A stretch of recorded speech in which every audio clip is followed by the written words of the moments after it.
What would Britain's House of Lords be without its highly developed sense of theatre? But when the Queen opened the latest Parliament amid the usual pomp and splendour, she also sounded the political death knell for many of those who sit here.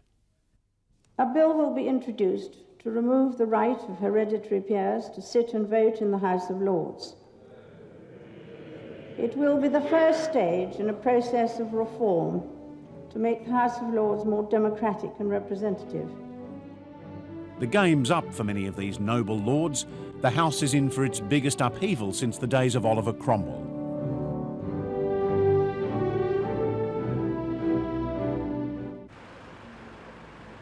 Right, Gerald, I've started making preparations for this year's state opening of Parliament. Do we have a definite date yet for that? We don't at the moment, but that should be confirmed later on. The most essential thing to work out at this stage, though, is the staffing arrangements. Right. That, from my point of view, that won't be... At Ede and Ravenscroft, they've been kitting out peers of the realm for 300 years. So if I was an hereditary peer who came to have a robe made, what would you need to know about me to make the right robe for me? We'd need to know, firstly, the rank and degree of your peerage. So whether you were a duke, a marquis, an earl, a viscount or a baron.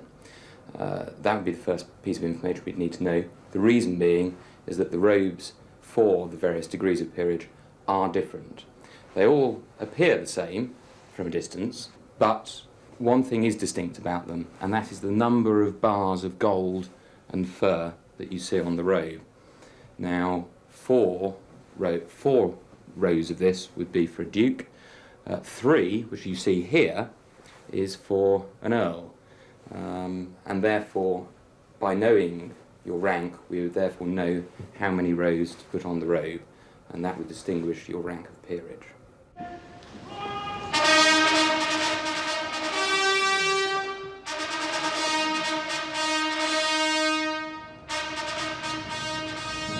The Lords may look very grand in their ermine-trimmed robes, but they don't really have much political power anymore. They long ago lost the ability to bring down an elected government and block legislation, although they can still delay the passing of laws and frustrate a government that wants to get on with things in a hurry. So Britain's new Labour government has decided to trim their powers even further. And they're going to start by kicking out the hereditary peers, those lords who sit in the chamber because they've inherited a title. Would a working lunch be better for you? Son is in the office kind of thing? No, in the small room. In the small dining room? People like Thomas Hugh Clifford, the 14th Baron Clifford of Chudley. House by Robert Adams, circa 1760. Gardens by Capability Brown. Food courtesy of the servants, supervised by Lady Clarissa. And I think that Lord Clifford has got Mr. Madge. Haven't you got Mike Madge coming over to discuss things? He'll be certainly coming around at after lunch. Right, but will he be staying for dinner? No. Right, so just dinner for 2. Lord Clifford is one of those facing the chop, and he's not happy about it. Hereditary peers have got passed down to us information which cannot hope to be passed down to life peers. It's, okay, a privilege. It is a privilege. It's a massive responsibility, and it's a responsibility which must be executed, I believe, by every hereditary peer. So what exactly do the Cliffords bring to the House of Lords that's special? If you consider it's not just the history of the family, which is important, but it's a history of the family's contribution to not only the nation's heritage, but also, in fact, the world's as such. Because this is a military family, proud of its long tradition of service.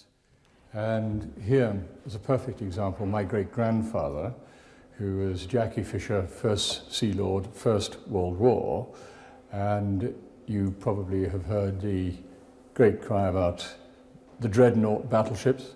Well, the Fisher's motto is "Fear God and dread naught," and hence, of course, the name of the battleship.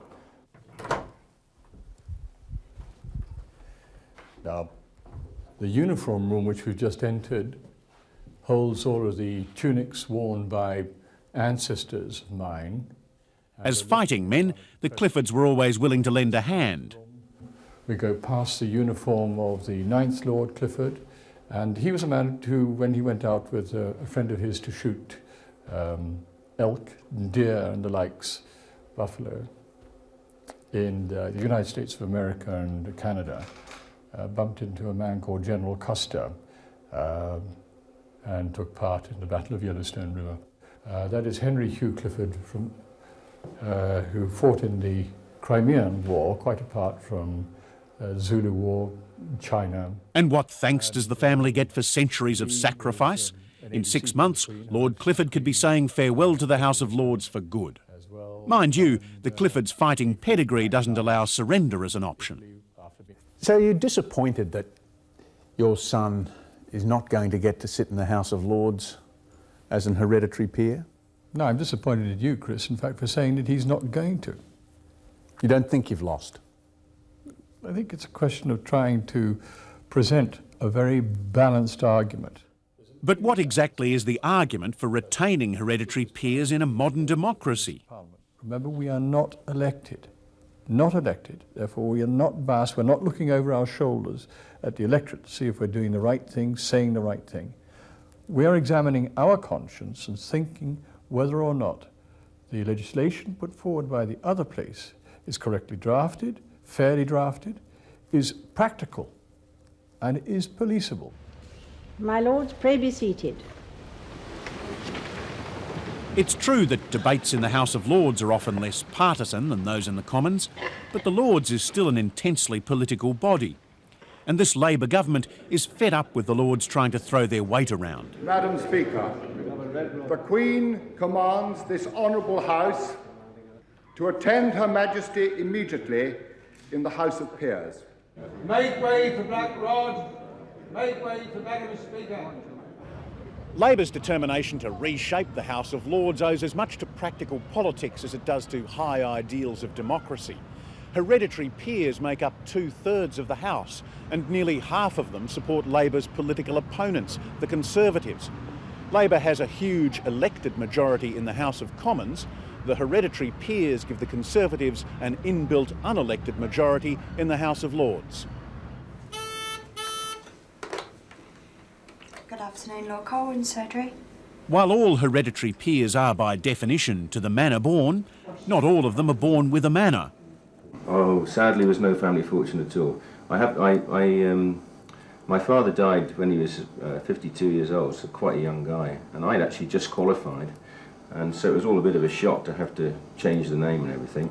But I have to tell you, he didn't leave me a single penny. So there's no lands, no family estate, nothing at all. So I was working for a living, and I'm still working for a living. Meet Ian Anthony Hamilton Smith, the 3rd Baron Colwyn, a Conservative hereditary peer.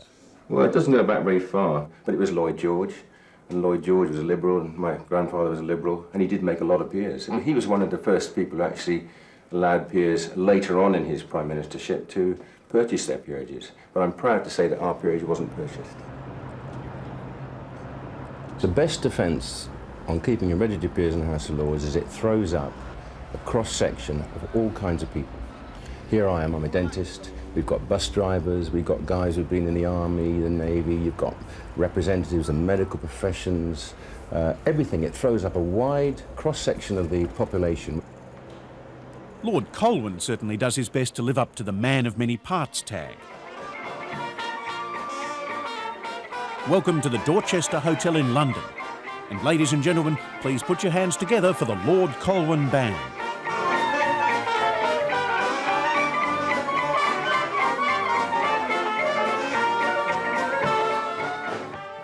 I regard it very much as my responsibility to make the party a success. It's up to me to get the right numbers, play the right stuff. If I do the wrong stuff, they'll all go home.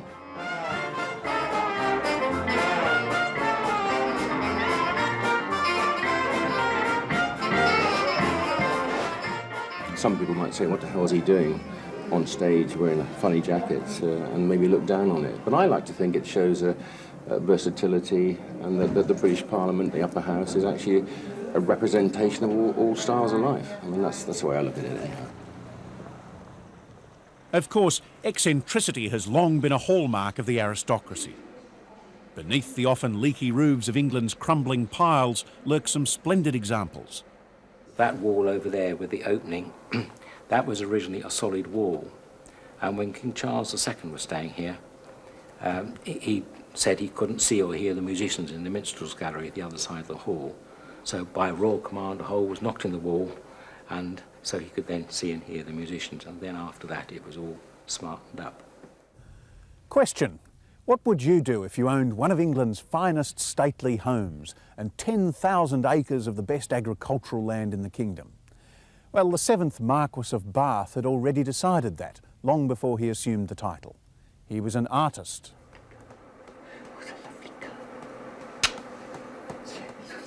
I'd always been praised on drawings, and then when I got to Eton, and there had to be an extra study, then I took painting, and it was really from that I suddenly found I was being praised and making me think that maybe I was a painter. Alexander George Thynne, the 7th Marquess of Bath, is known as much for his subject matter as the quality of his work. Lord Bath is famous for the scale of his sexual endeavours. Portraits of those he describes as his wifelets adorn the walls.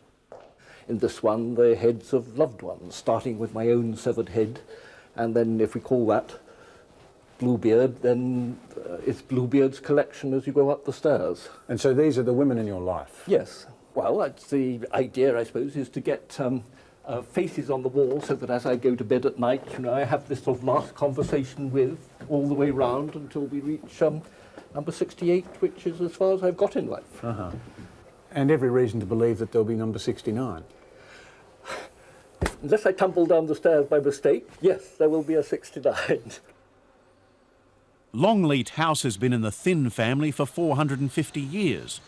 And to make sure it stayed in the family, the 7th Marquess's father turned the estate into a paying concern, pulling in the tourists with a safari park.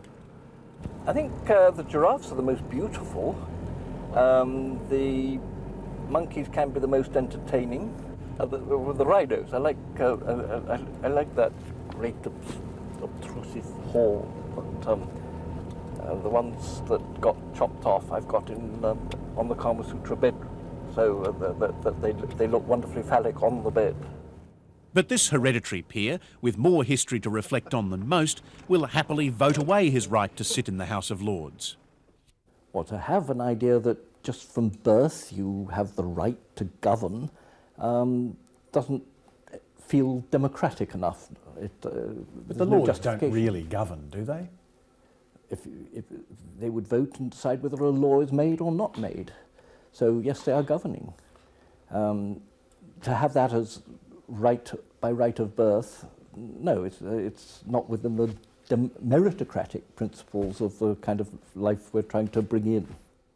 But let's enjoy it, yeah? Let's go out with a big win. All right, it's going to be a very hard game. Enjoy yourselves. Hereditary peers have been fighting a rearguard action for most of this century.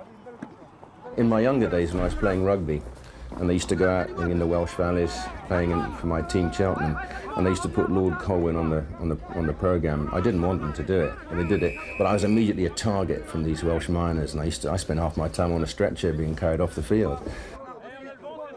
The wonder surely is not that the Hereditary's time is nearly up, but that they've managed to stay part of the political game for so long. It's not bad-tempered, it's fine. It's fine. This evening's fine. Anyway, I'm coming off now, and someone younger can take my place. Their defences breached, the hereditary peers know the end is near. You're not just a touch nostalgic about the idea perhaps of your son not being able to sit here? Yes, I suppose so. I mean, I joke about it. My son, in fact, voted Labour at the last election, so I tell him, you know, it's his own problem. But yes, I mean, it's a long tradition that's going to go out of the window. But again, it's not really justifiable. I can't, with my hand on my heart, I can't justify the fact that that you can hand on political power in this country on to families. It's not something I'm happy with.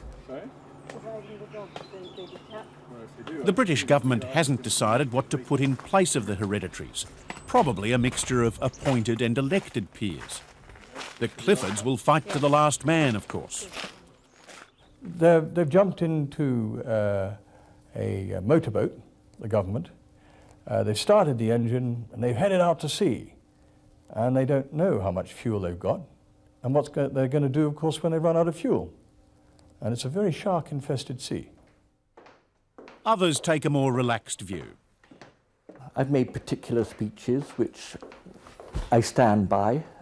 I think they were well said, even well performed. But I haven't made my name as a parliamentarian in any sense of the word, and I'm quite happy to keep doing the things which are even more important to me, being a writer and painter. It's said that the English aristocracy's greatest talent is for survival. Perhaps evolution has run its course.